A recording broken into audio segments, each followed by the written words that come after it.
Hey, thanks everybody. Welcome back to TILTON Talks Crypto. We've got Senator Cullimore, Utah State Senator Cullimore, that's joining us today. We're going to have some interesting discussions about what's going on at the Utah Capitol. Senator Cullimore is leading out on a lot of legislation in the past legislative session and in a task force. You may have seen some media about that, but Utah basically passed a bill that initiated a digital innovation blockchain task force. And Senator Cullimore is the co-chair of that task force. And as such, he's going to lead out on a lot of the regulatory framework that'll be structured off the legislation that will come out of that process and then into the general session later next year. But before we get into all of that, we got a few kind of housekeeping things that we need to take care of. We had a couple of winners last week who won. There was a $100 winner of SMTF, and it's Merv Ash 1467, the username. Then we had Allison M.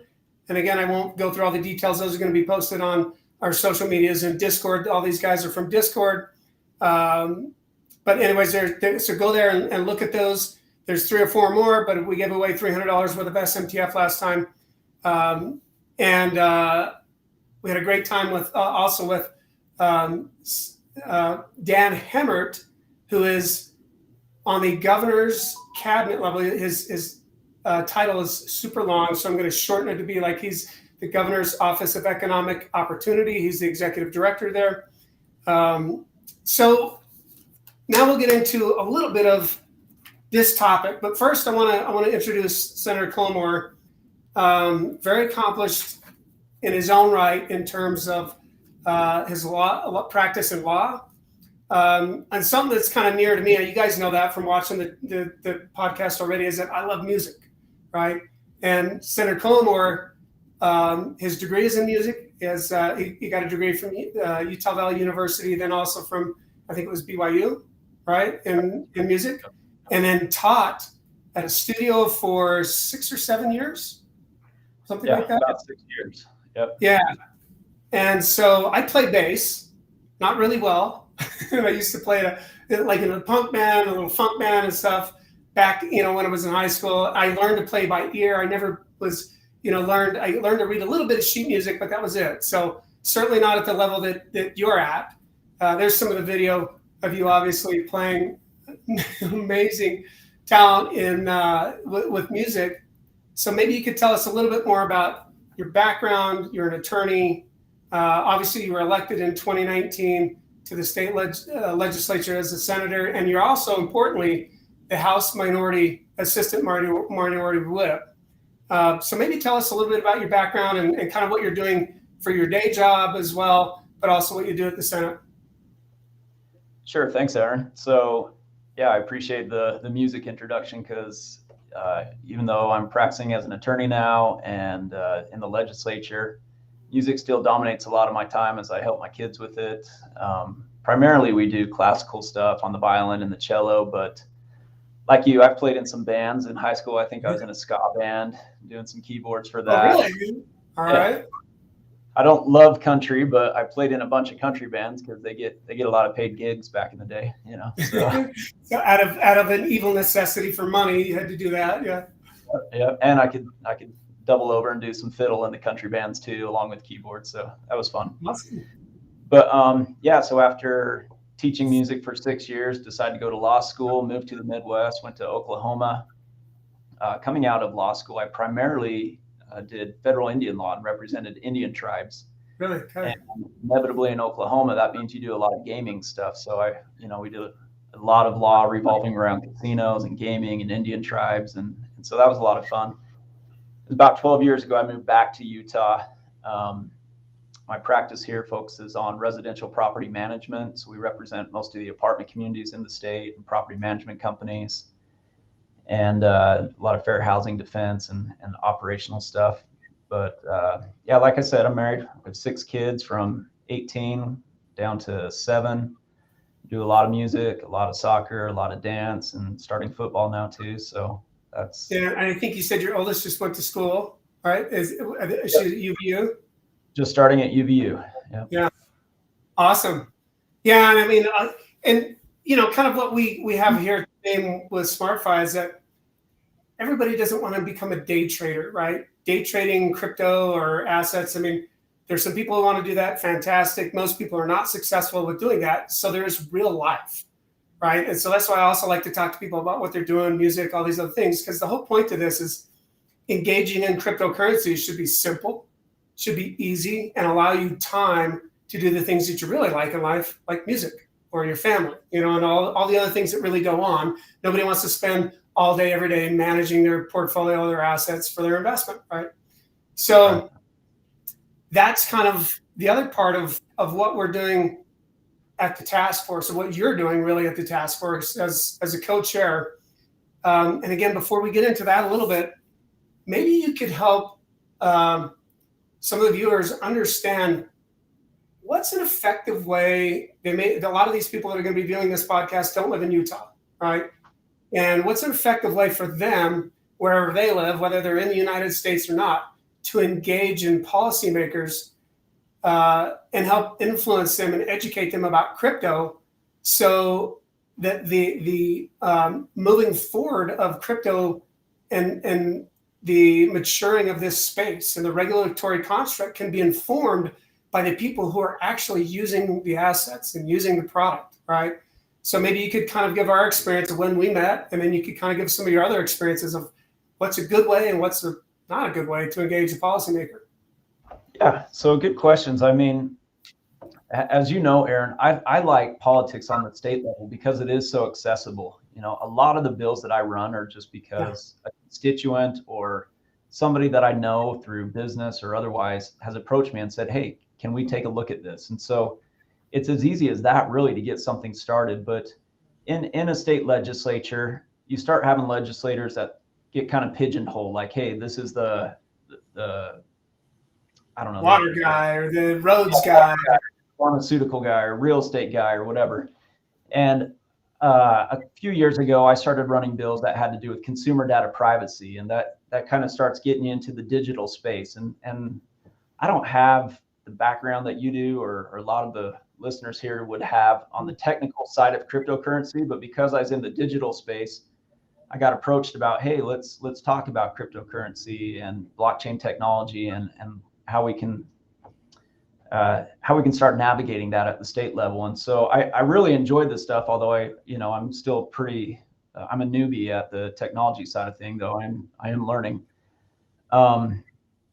And so I was approached about running this bill saying, hey, let's lay some groundwork for cryptocurrency and blockchain technology at the state level. And I think you and I and most everybody will recognize and realize that this is something that should probably be regulated at a much larger level. This is not even just national, it's international, but getting those bigger bodies to move is difficult. I mean, Congress isn't going to move on cryptocurrency anytime soon.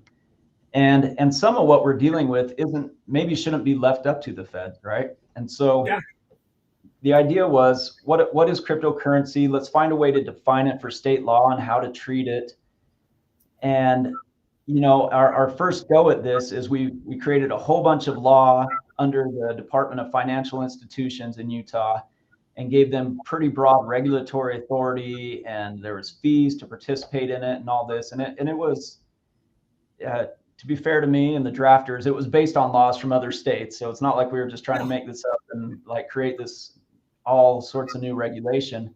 And the important point here too is that what we do in this state, in Utah, other states who have yet to engage in it are going to look and see, hey, is there a successful model somewhere else? Just like what the other people who had an interest in this and brought you this bill and said, hey, let's do this thing. So it's important that whatever we do, we get it done right. Yeah, absolutely. So, even though our first attempt was probably too bloated and over regulatory and difficult, what it did though was we put it out there, and all the interested parties started kind of coming around and saying, "What the heck are you doing?" Like you did. The vultures started circling. Yeah. Yeah, and I'm not personally offended by that at all. That's part of the process. Sometimes you got to put stuff out there to find out what's wrong and what needs to be refined and all of that.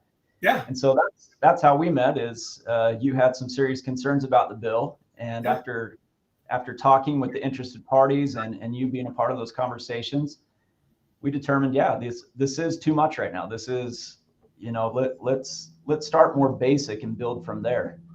And so the bill was really, really much more simplified. And I think we got to the right approach, right? So what the bill ended up doing was, rather than being under the Department of Financial Institutions, which to your point was a mess, because, the state level DFI is not ready to create regulations on blockchain technology and cryptocurrency. And they admitted as much. And, and I'm not even sure that we wanted all of that under DFI, because there are a lot of digital assets that, even though we call it cryptocurrency, it's really a digital asset. It's not a currency.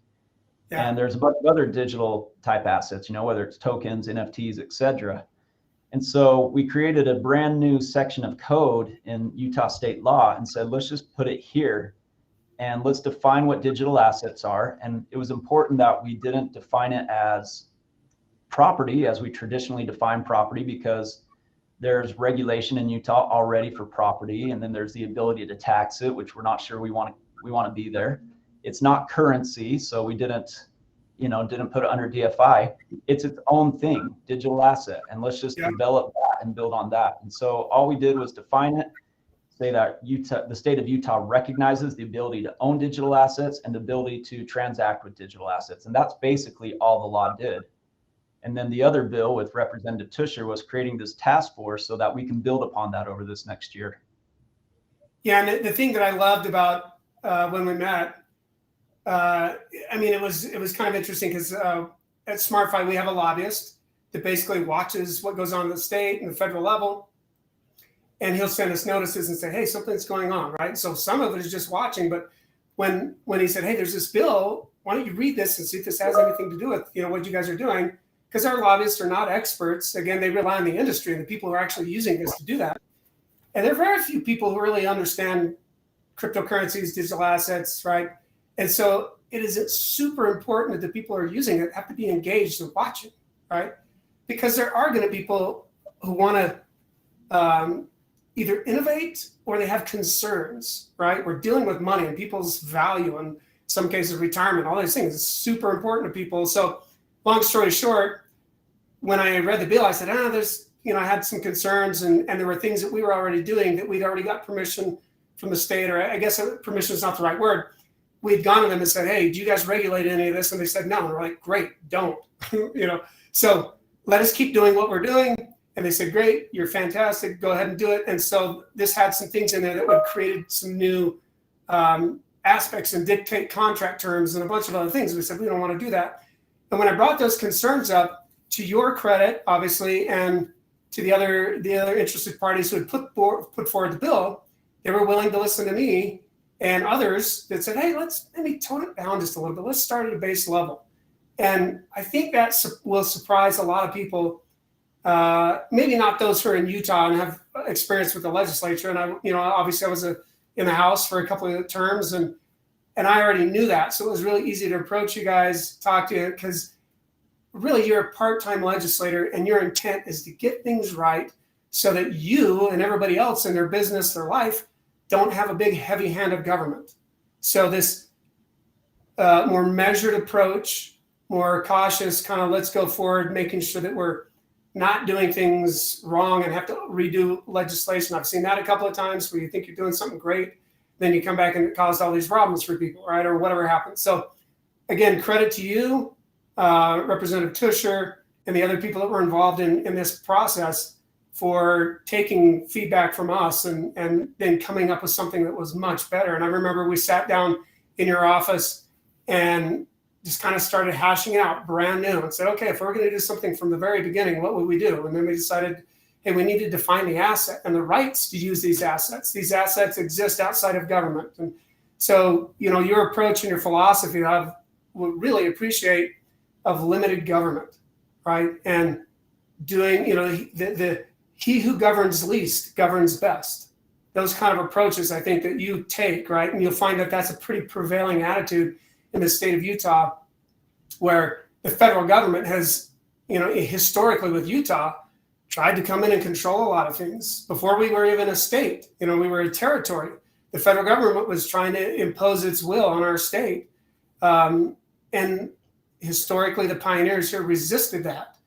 And that independence and that view of government is not, it's not your friend. It's to help limit the powers that can actually inflict pain in your life instead of release you or unleash the power of the people. So we're in this state, we have a pretty good view of the governing style should be very light-handed. And I appreciate that about you and everybody else there. I mean, that's a prevailing theme from the governor to the legislature to the AG, all of those people. So anyways, so let's talk a little bit now about the task force, right? Well, let me back up too, because I want to get a couple of tips from you. So what should a person do if they approach you? How do you like to be approached? What's collaborative? And we don't have to take a long time here, but maybe just the next 30 seconds or a minute and talk about how does somebody be effective with the policymaker?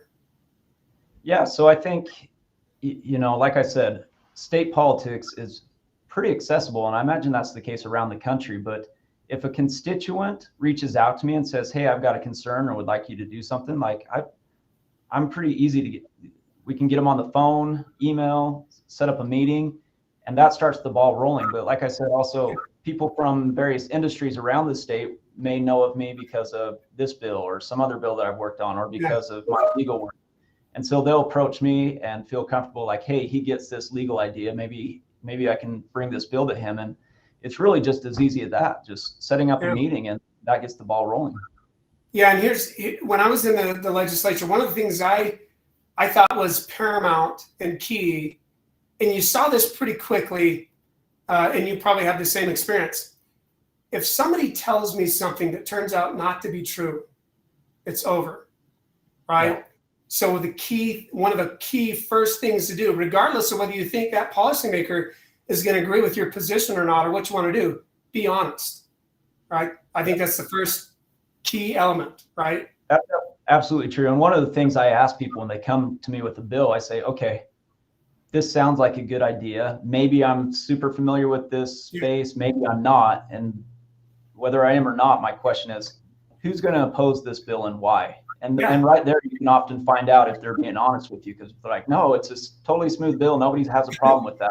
That's usually just not the case, Yeah. So exactly. And so being honest, and you could say, I don't know, or I think so-and-so because of this issue or whatever make sure that the policymaker understands what is the arena he's about to enter into, right? And then the second part that always has to happen, and I know lobbyists get a bad name and all these other things, and there are guys that's all they're doing, they're making money as a lobbyist.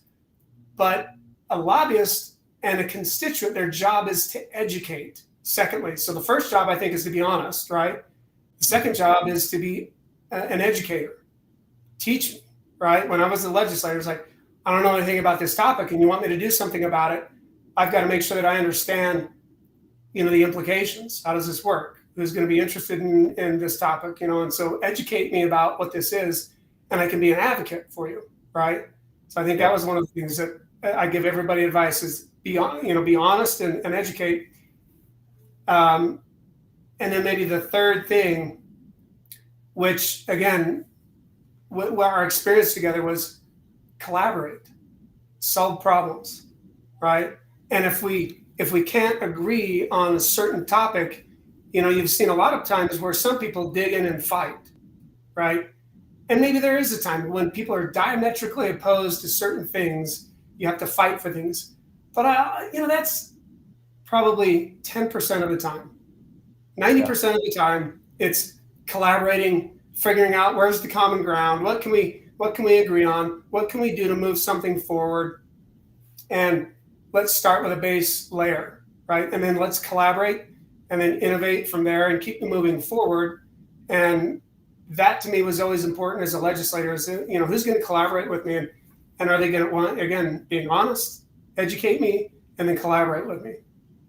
Yeah, I agree. Problem solving is what this business is, and I think sometimes national politics and all that kind of get mixed up in this, where, you know, people suspect that everything's adversarial, and that's just not the case. It's something like 91% of the bills that we pass in the state of Utah are either unanimous or near unanimous. You know, it's not like politically divided. It's like, hey, somebody spent a long time trying to solve this problem, and they've refined this bill, and it's gone through various committees. Like, this is good, helpful law, or this is good retraction of law, or whatever the case might be. So you're right, collaboration, being honest, solving problems, and that's what makes it kind of fun. And that's what was fun about the process of the bill we did. You know, I've probably never been as proud of a bill as I have as that one. And that one did almost nothing. You know, it didn't hardly do anything. But because of where it started and where we ended up, I was like, oh, this is a really good starting point. And it's like when you're editing a book, and we went from 30 pages down to like 2 paragraphs and got more accomplished in those 2 paragraphs than the 30 pages would have done, you know? Yeah. And you know, the most important thing that we did was establishing, right? When you say did almost nothing in terms of legislative changes or all these crazy things, a complicated bill, but what it did that was super important and a fundamental premise, right, was establish this foundation of a digital asset and its ownership and the user and the rights that this user has. It's kind of like a Bill of Rights kind of approach, right? Where it defined that these digital assets, they exist outside of the government. It's not a right that somebody gives you or these kind of things. It says, hey, this is yours. You created this thing. Now let's establish parameters around the interaction that it might have with the government. And that's what the task force is being designed to do, is how, okay, now let's build on this framework, right? Yeah, and I didn't mean to minimize the bill, because you're right, it did do some very good fundamental things. Yeah.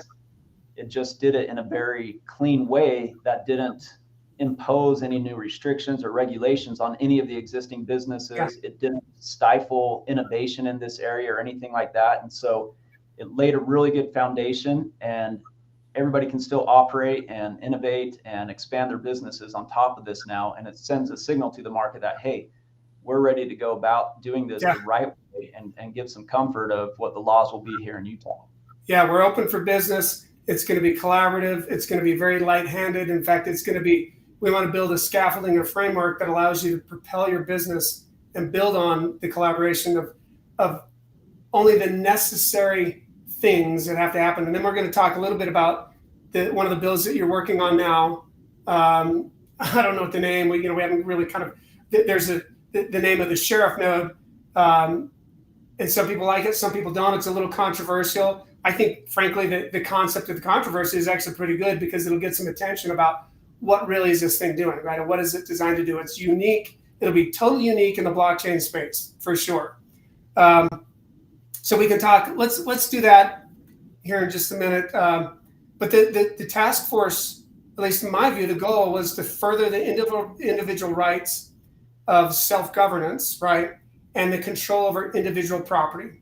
So building on that bill that you passed last session, now the task force is to build on those concepts and to make sure that the state is now recognizing certain things, and then to enhance the individual ownership of the property right of this asset with some helpful constructs from the government.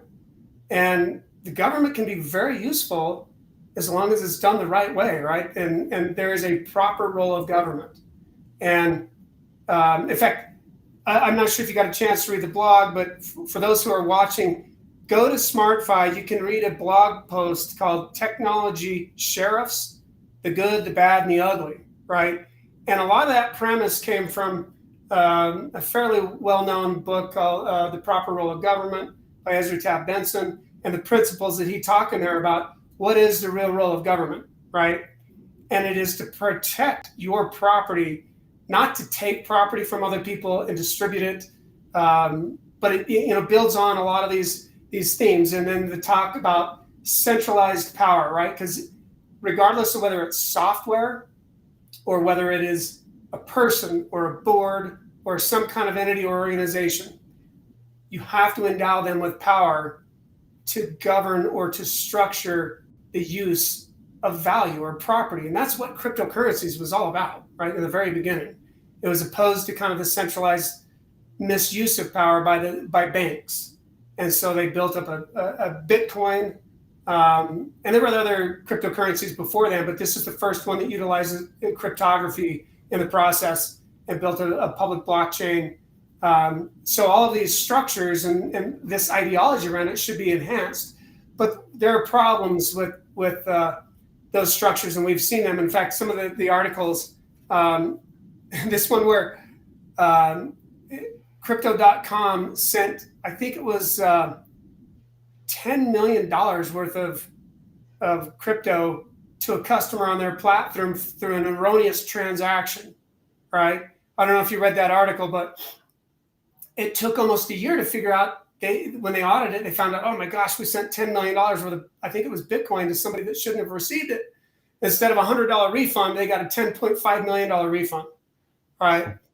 And so the idea that in digital assets or blockchains, that you can require perfection of people to use this product, it's just not going to happen, right?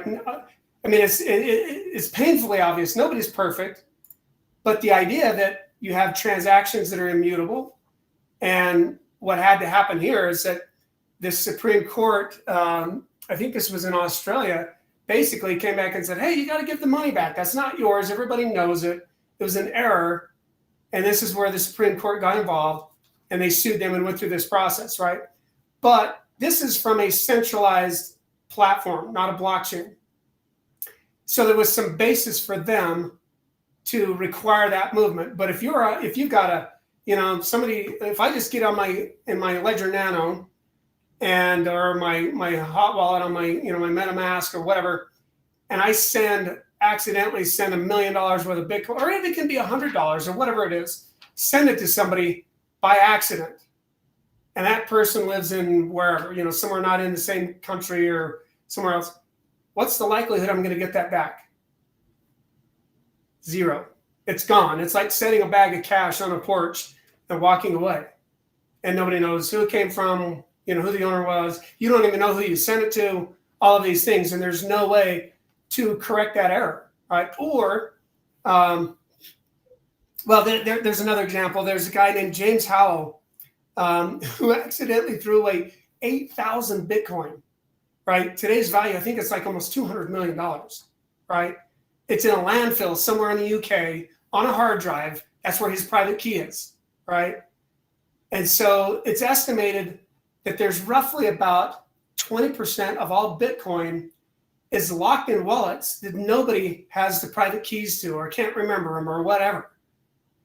That to me doesn't sound like a really good product, right? There are lots of great uses of Bitcoin and blockchain and digital assets. But if somebody came to me and said, hey, we got this great idea, it's going to replace banking or payment systems.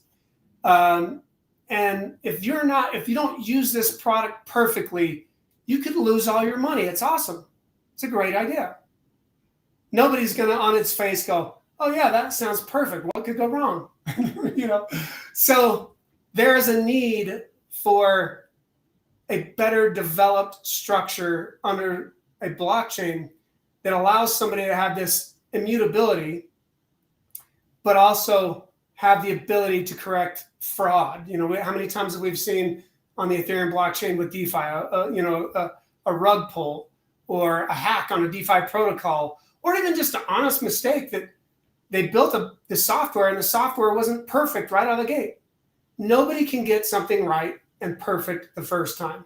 It just doesn't happen. And also, over time, needs change. So whatever you built today, if you happen to get it right the first time, in 5 years, the needs change and the software has to adapt. Bitcoin, Ethereum, every blockchain, every digital asset, every cryptocurrency network has had a change in the software of necessity, just like this. And it runs a lot like a government, right? It is the governance of that digital network, just like the government of a state. We have to go back and recode the statutes to operate differently. Needs change, times change, different things happen. So the sheriff node, maybe you could tell people a little bit about the concept of the sheriff node, and I'll fill in some of the blanks, but there's a bill that'll be coming out through the task force well, the bill won't be coming through the task force, but the input from the task force will help inform you of that bill. So maybe you could talk about that a little bit. Yeah, so like you said, I mean, one of the beautiful things about blockchain is the immutable nature of it. But like you said, there could be fraud, there could just be mistake, there could be error, and there's no way to necessarily fix that on blockchains that are developed at this time. And so the sheriff node that you're talking about would give a particular blockchain that has the sheriff node integrated into it from the conception. It would give that the users of that blockchain an ability to go back and fix an error or some transaction that was predicated on fraud or something like that. Yeah. And then quick the smart question. contract. Go ahead. Would this be forced on people? No. So the idea is that this would not be forced on anybody. Any blockchains currently being used that don't have the ability for a sheriff node or some type of thing like that, there's no requirement that it be coded in or built in or anything like that. So this is totally voluntary. And when you sign a smart contract to be a part of a blockchain, you'll know whether or not there's a sheriff node in it, and you can make that decision for yourself at that time. Yeah, perfect. I think that's one of the criticisms that we had heard. Everybody's like, oh, you know, the ideology behind blockchain of freedom, right? And certainty around a transaction. Some people think that it's antithetical to that. It's not, because the voluntary nature of this. And this is SmartFi is working on some technology to implement a smart sheriff node. And so people can either use Bitcoin, they can use Ethereum, or they could come use a SmartFi blockchain. They get to still choose. This legislation just enables a dispassionate third party to adjudicate the process of whatever might be taking place, an error, to correct an error.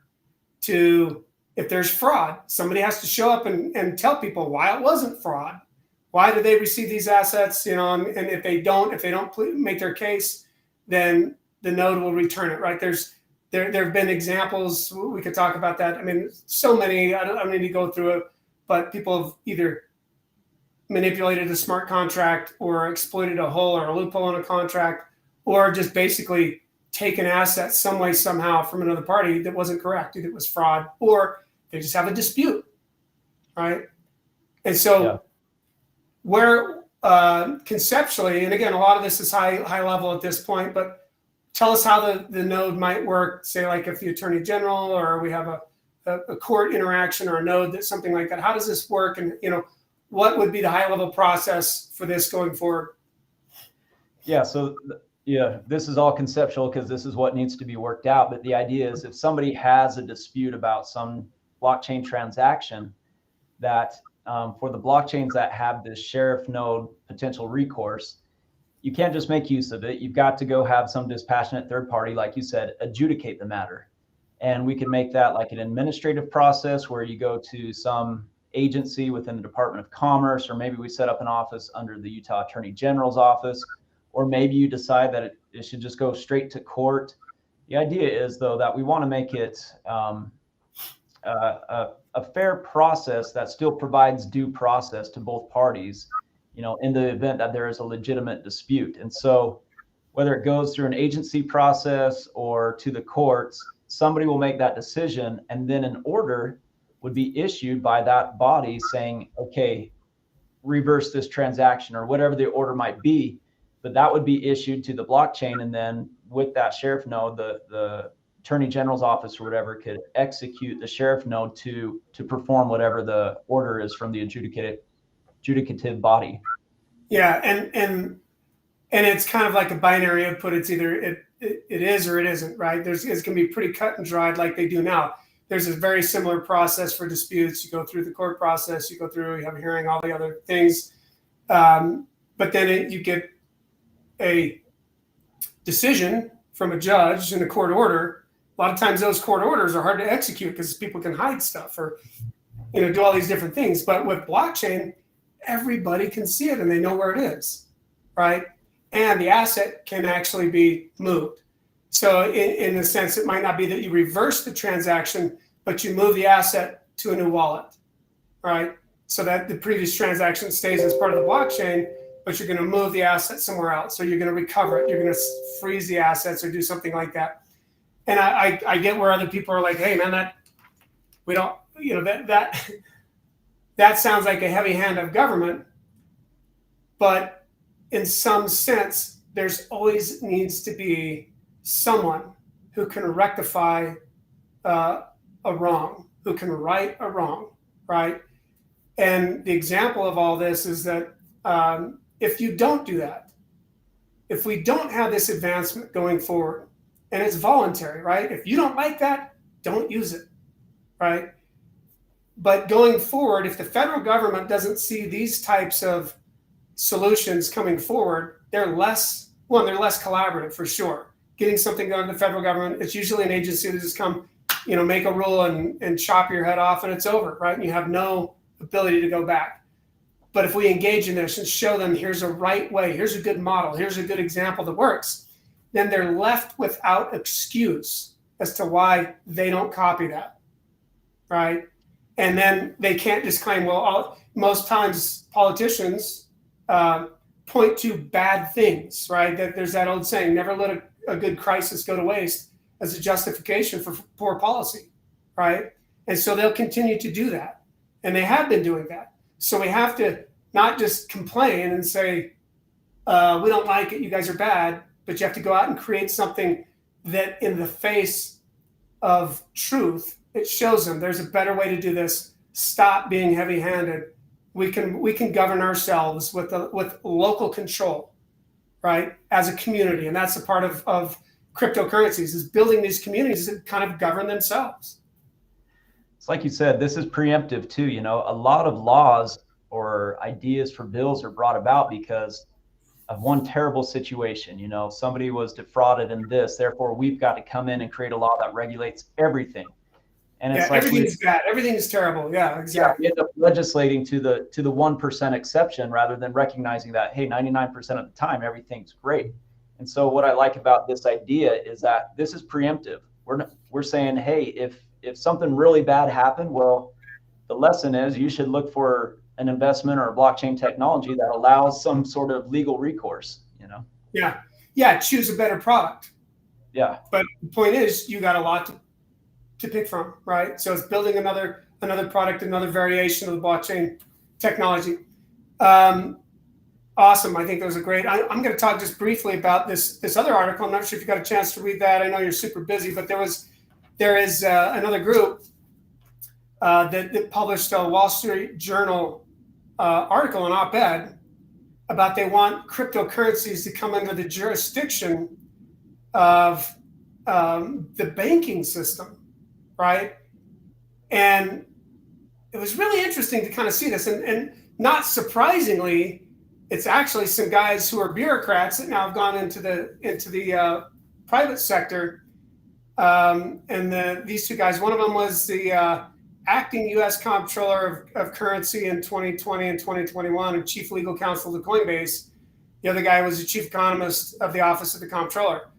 Well, of course, these bureaucrats want cryptocurrencies and digital assets to be governed under banking. And, I got to say, from at least my perspective, that is not where the innovation comes from. Right. Digital assets and blockchain technology does not come from the regulators at the banking industry, right? Or the office of the comptroller. And so these guys are kind of pushing this forward to this idea of more regulation at the federal level, because that's where these guys know how to control it, right? It was interesting to watch that. But personally, I believe that's not where innovation happens. That's where assets and things go to die, right, and to stagnate. So it's just the exact opposite. Yeah, you've got this burgeoning economy, and when you infuse it with a bunch of regulation, particularly federal regulation, what you're doing is you're causing the innovation. You're manipulating the innovation. Now they're innovating to whatever the regulation is, as opposed to just keeping everything open and having all sorts of ideas come to the marketplace and let the best ones win out. Yeah, exactly. And then you start getting what happens with the government, right? This idea of the power corrupts, and absolute power corrupts absolutely. And so when you start to inculcate the power at the government level, all that innovation is now basically at the behest of whoever controls that regulator, right, or governs that. So at a state level, and there's even some local levels, county level and city level considerations that are going to be discussed in the task force. Utah County under Amelia Powers, who was, I think at the time, the county auditor or the elections auditor, she had implemented blockchain for absentee voting, and then also issued, I think, 25,000 marriage licenses or something like that. So she's done some amazing stuff, and hopefully I didn't get that all wrong. She'll correct me the next time I see her, I'm sure. But that local level of implementation is really what this task force is about. Then to show the federal government, we don't need you guys to come in and do these heavy-handed tactics, right? And I think it's appropriate too. Property law has historically and always been an issue of state regulation and state rights. Yeah. And this isn't exactly property law, but it's like that. And I know we're not really getting into DAOs today, but corporation formation and all of that is a states' rights thing. So if we're talking DAOs, that should be done on a state level. And so, they hear the word cryptocurrency and think, oh, this was within our purview. We need to take this over. And that's why our bill defining digital assets is so important. Again, saying, no. This is something different, and we would prefer it to stay at the state level. That fundamental principle that is recognized at the state level, then that will translate into, like you said, entity formation of the DAOs, right? Decentralized autonomous organizations that are basically run by software.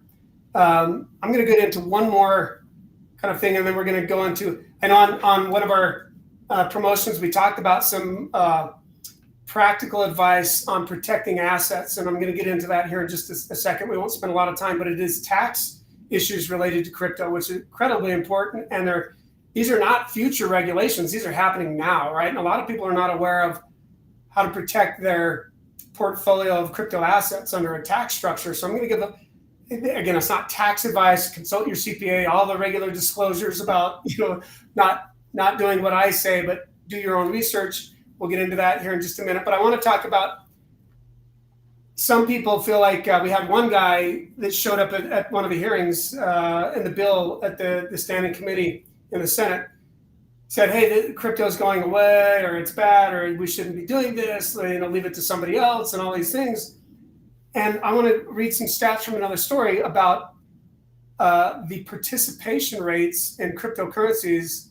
And this was a story in Investment Week.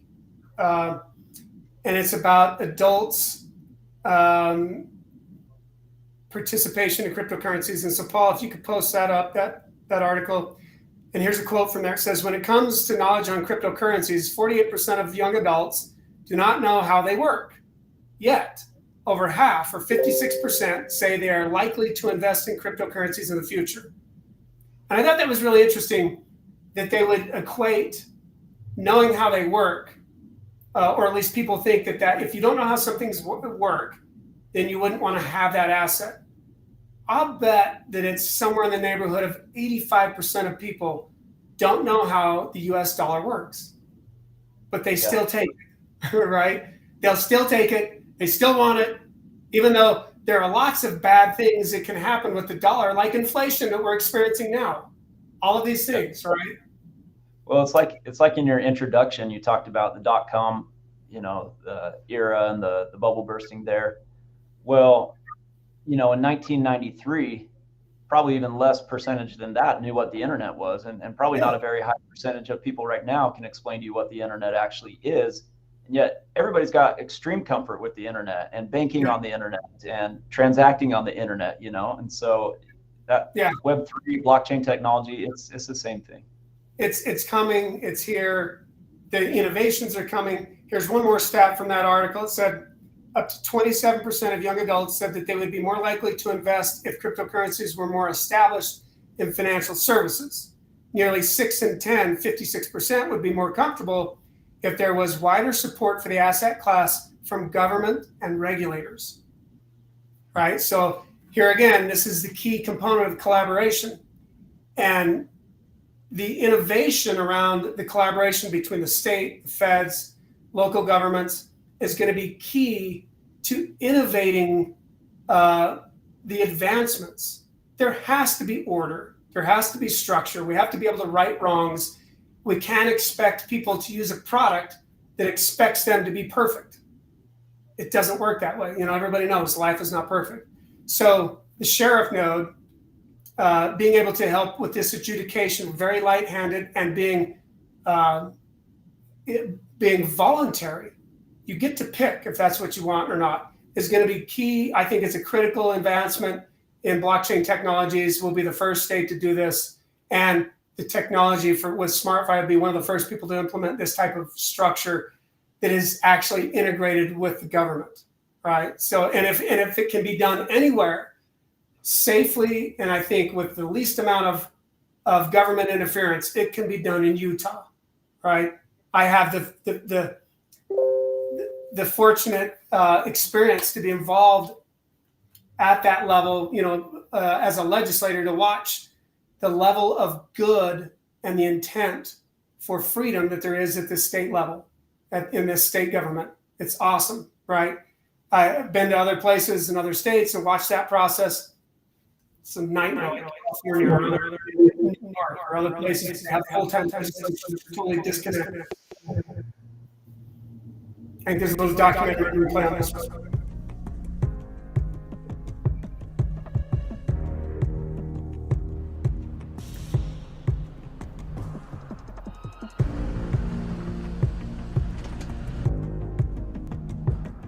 Hey, how's it going? Good. Tell us what we're doing here.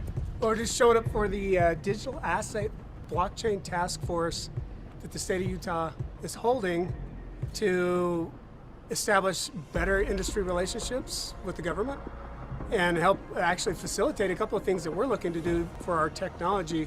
So it's going to be really interesting, excited about it, and let's go check it out.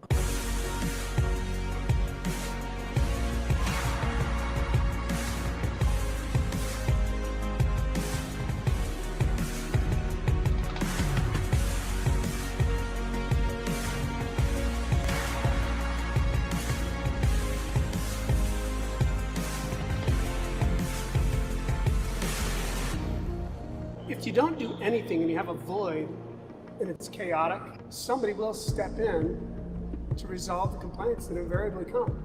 The best invitation you give the public is come and tell us what the problems are, tell us what your grievances are, and if there's something in the way, have us help you remove it.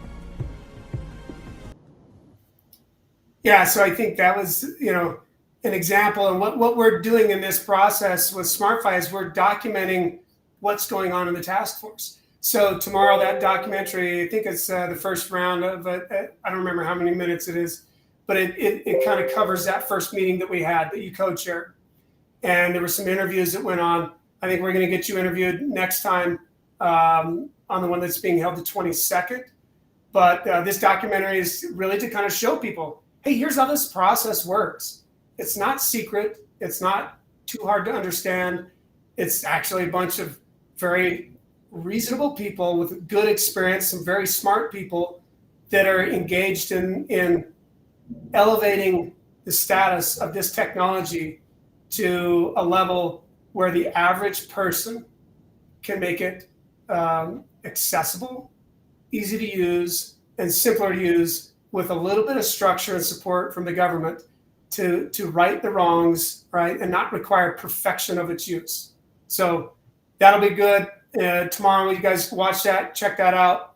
And we're going to kind of release the little information about the sheriff node, the DAOs, some of the things that will be done at the local level. Be very interesting. I'm kind of running out of time here, but there are two things that I need to finish up doing. One of which is we need to get to some Discord questions from some people who watched last time. This is from Jay Spook on Spook 16. It says, how is SFUSD development coming along? This is our stablecoin technology that is being implemented, and it'll involve an auditless process where you can look at the blockchain that we built and look at a bank account that'll be published live and be updated about every hour to see that the two are in balance. So the balance sheet for the blockchain is always in equilibrium with the assets that are being dispersed, right? So right now, other stablecoin technologies have to do audits, and they're using treasuries and all these other things. And we think that that's, again, very complicated. One, it's not very transparent, and it still doesn't give you current data to make a decision on about whether that blockchain is safe to use, because you're relying on an audit that was maybe 3 months old, right?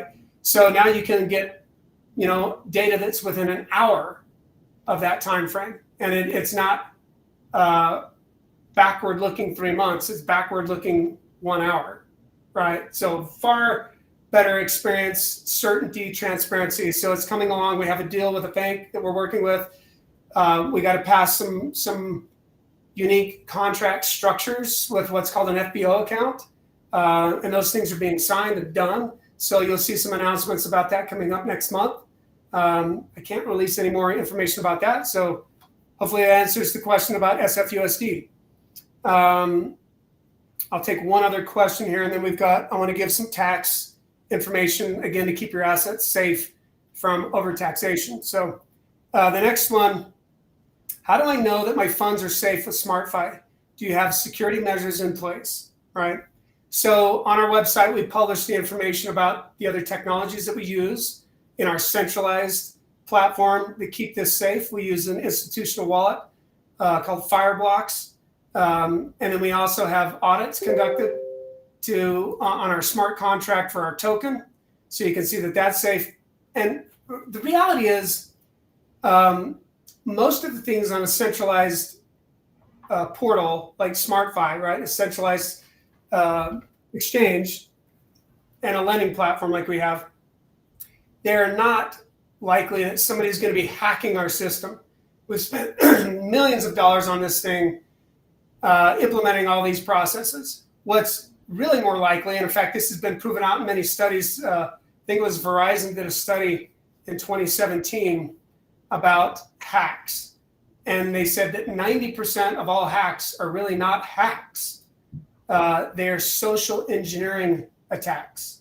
So when somebody sends you an email and spoofs you to think that you're actually looking at an email from one of your providers, and you disclose a password, or they call you on the phone, or all of these things, and they just get you to give them your security protocol information, whether it's a password or private keys or any of those things, you're the one allowing them to hack you. It's not really a hack. They're not really, cracking the software or doing any of these things, right? They're just basically social engineering you. So we've implemented things on here like 2FA, which even if somebody got your password somehow, if you enable 2FA on our platform, they would also then physically have to hold your phone to be able to access your account. So we've enabled some very sophisticated things. There's a lot of 2FA authentication protocols out there. We'll put that on ours as well. But those are the things that you can do. It's really more about you keeping your information safe on our platform and safe from other people that are trying to get it from you than it is that they're likely going to be able to come hack our system, right? That's not likely. So I'm going to jump over here. There's a couple more questions we'll get to next time. We're out of time for that one. But I want to make sure that people understand some very important information as it relates to cryptocurrencies and taxes, right? Again, for people like me who have filed extensions clear until October to file their taxes, because it's somewhat a little bit complicated. We have, our corporate tax, all of our other stuff, and so we have to get through all of that. And we file these extensions. There are a couple of things that you need to really understand. So if you're new to cryptocurrencies, or even if you're not new to crypto, some people I know that we get this question a lot from our platform is taxation. So crypto is taxed as property, right? And you have a basis, or what you acquired that asset for its initial value. So if you bought, I'm just going to use this as an example. You bought Bitcoin at $1, your basis in that Bitcoin is $1. And anything above that, you would be taxed on that in your gains. And so there's an article, Paul, maybe you can post this article on the screen there. This is from Let's see where that goes. Seeking Alpha, right? And it has some really good points that you need to make sure that you pay attention to. The first is anybody, virtually anyone, has to pay taxes on cryptocurrencies. There's no exemptions really. And it's your gain on the cryptocurrency that you bought. Okay. It says there's some exceptions for lower income people, but that's obviously, if you're buying cryptocurrencies, initially you might be lower income, but eventually you're going to have some gains. But it says, however, almost all profitable cryptocurrency investors will have to share a cut of their gains with the IRS sooner or later. So don't be fooled by somebody who tells you, hey, you don't have to pay it, you don't have to do it. That's not the case, right? Is there a difference between Bitcoin and Ethereum? No, right? You're going to have to pay the taxes there, right?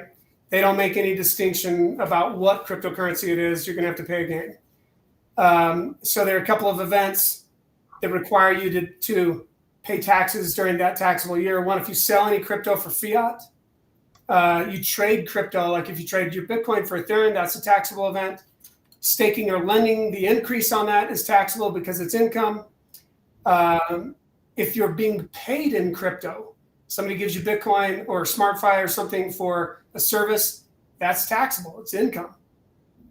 Or if you use cryptocurrency to purchase an item, so you've bought cryptocurrency 10 years ago and you now bought something with it, they deem that conversion to be a taxable event because you're realizing the gain in the appreciated basis, right? So be very careful. Anytime you move your assets, essentially just think of it that way. Anytime you move crypto from your original purchase, it is taxable. And then it's going to go to your rate of taxation, right? So if you held it longer than 12 months, it's going to be long-term capital gains. If you held it shorter than 12 months, it's going to be short-term capital gains. And then you have your taxable rate or your tax bracket that you're going to be in. That's in this article. It's really good. Read it. Again, go to your CPA. There are a lot of guys out there that have good crypto experience, but not many, right? So be careful. Make sure you ask a CPA or a tax preparer if they've had experience. If they have not, I wouldn't use them. Go find somebody that does.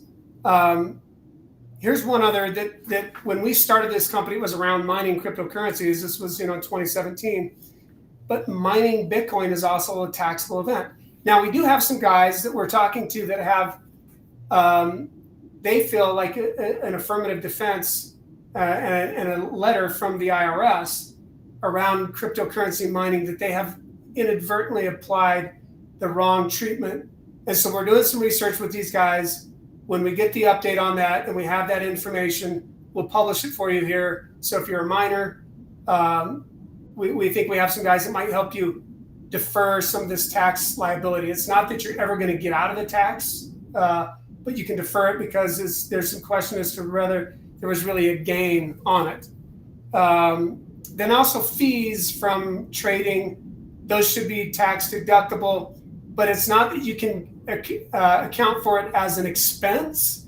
You have to account for it in a lower basis. So you deduct it from the basis, not the expense, right? So there's some tricks, little tips about cryptocurrencies and the taxation. All of this stuff is going to become more and more paramount that you pay attention to these things. When you're buying, when you're selling, don't have just kind of a willy-nilly strategy around it. You've got to pay attention to be defensive and offensive about your investments in cryptocurrencies. Read that article, go find a good CPA. So before we take off, one, Senator Cullimore, anything else you want to add that we may have not covered in the topic so far?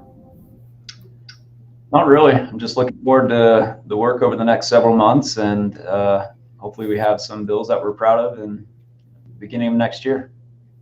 Yeah, I think for sure. I mean, we're doing a lot of work. There's a lot that goes on behind the scenes to prepare for all that. A lot of that's being done already, so I'm excited about it. So thanks to everybody for watching. Thanks to Senator Cullimore for coming on. Please like wherever you're streaming this, whether it's YouTube or if you're on Discord or all the social media channels, like that, follow us. It's very helpful. That helps us to bring more content Next week, we're going to have Senator, I'm elevating him, Martin Tiller, who is the head of research for SmartFi. He also writes for NASDAQ, and he's been in the traditional markets for 25 plus years or so. He's cool. He's got a British accent, so it makes him sound like James Bond. He's super smart, but he's also very, very plain spoken in his approach. And he's been writing about Bitcoin since about 2014 and publishing it at these other places like NASDAQ. So he has a lot of very interesting experience and market observations. So don't miss that. Let's make sure that you come from Martin and his insights. I think that's about it. Thank you for joining. And hopefully you're finding some useful information, and we'll see you next time.